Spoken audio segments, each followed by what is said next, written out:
I was just about always the only person Oh my god, that's in kind the of whole building. creepy. There would always be a kind of Uh, eerie feeling to being in such a big building with most of the lights out and absolutely no one around. of course. But on the upside, it was peaceful and less stressful, and I was able to get a lot of work done. There was this one night, though. It was a Friday night, around 2 in the morning. I was typing away on my keyboard when I heard a noise from outside my What? cubicle. It sounded like just a random crack from the walls or something. It's unusual in this building, but I didn't get too concerned about it.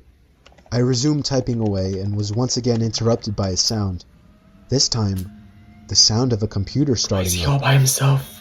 It caught me That's off guard. I was sure nobody else was working I the night cannot. shift. No. I stood up on my chair to get a view over the cubicle You're just gonna walls. stand there. Somebody, The you're gonna stand like that. Somebody's gonna like glimp over you, and they're gonna like smile or something. I don't know. Why would you just like get up your seat and just glare like of a take a little computer peek? screen in the dark was visible in a cubicle on the opposite side of the room. Then I did something stupid, That shadow's something I creepy. regret. I asked if there was anybody there in a yell, hoping to get an answer from a fellow employee. But instead, I saw the glaring light of the computer monitor across the room turn off, and there was once again nothing but darkness on that side of the room. I started Okay. getting nervous. I turned off the lamp and computer screen so that I wouldn't give away my position to whoever that was. I crouched down and tiptoed out across to a nearby cubicle.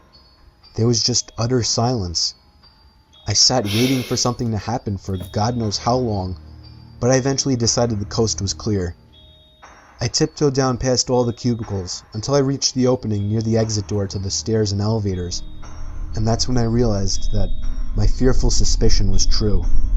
There was a man crouched down behind a plant in the corner of the room, dressed in all black. Oh, I felt my heart sink as I noticed him, but it didn't seem like he knew that I noticed him. I turned back to the stairway door. maybe he's just There was no chilling. way I was going to wait for the elevator and take a chance. I casually opened the door and closed it behind me, proceeding to walk down the stairs. After making it down about 2 flights of stairs, I heard the door above me push open aggressively, followed by manic echoing footsteps coming fast down the stairs.